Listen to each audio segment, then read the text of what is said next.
My partner and I were sent to capture two Asians. Both were transported to the hospital with non-life-threatening injuries, and our officers responded to the residence after obtaining a search warrant. We decided to grab a bite to eat before starting the interrogation, knowing that it would take the hospital staff a long time before they would allow us to see the prisoners. We took a table and noticed that the bar was starting to fill up. No one paid us much attention since we were in plain clothes and our badges and weapons were hidden from prying eyes in accordance with Sheriff's Department policy. Three men in the booth to my left were talking loudly about a woman who wanted to have wild sex with three guys at a future meeting. When one guy mentioned a girl's name as Kinky Kiki, it caught my attention. My wife's name is Kinky Karen Kennedy. As I stared at the guy, he turned to me and asked if he could help me. Sorry, I heard what you were talking about, and I went to college with a girl named Kinky. You made me remember old times. She was hot and loved sex. She was about 5 feet 4 inches tall and had a flamingo tattoo on her upper left thigh. The guy laughed and said, "Well, it could be the same girl, only the flamingo has a palm tree and an island at sunset nearby. It's very colorful, and yes, she really loves hot sex. My boys and I were talking about trying it out as a threesome with her. Would you like to join?" Well, I think she's married. So it is. Behind a little idiot, a deputy sheriff who is going to undergo some kind of military training in 2 weeks. That's when the party starts.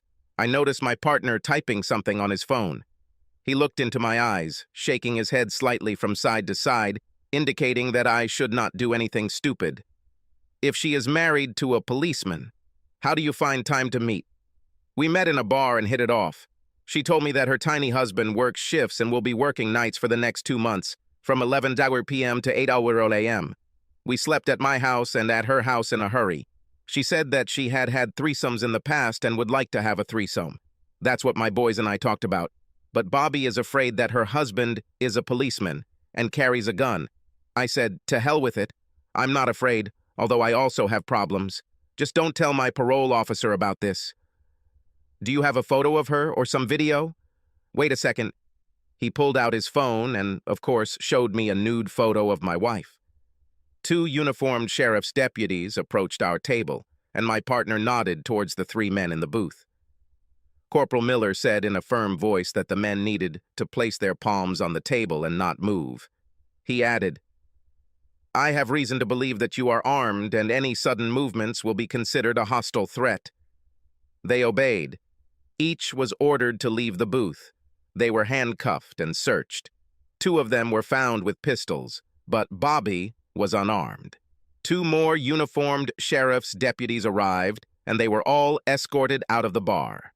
I wasn't hungry anymore, but I paid their bill, leaving a 20% tip for the waiter. Officers carried out searches on all 3, and the chatterbox was indeed a convicted felon on parole. The gun the other man had was apparently stolen. Bobby was clean, well, except that he wet his pants somewhere during the contact. I looked at the chatterbox and showed him my business card. After he noted my name, he said, dumbfounded, "Well, this is some kind of bullshit." "You got it right," I said, putting my business card in his shirt pocket. My partner asked me what I was going to do with my wife. My answer was simple. With which wife? Subscribe to our channel so that your second chaff doesn't cheat on you, and go ahead and listen to the next story, because this story is nothing compared to the next one. If you're under 18, don't even think about listening to the next one.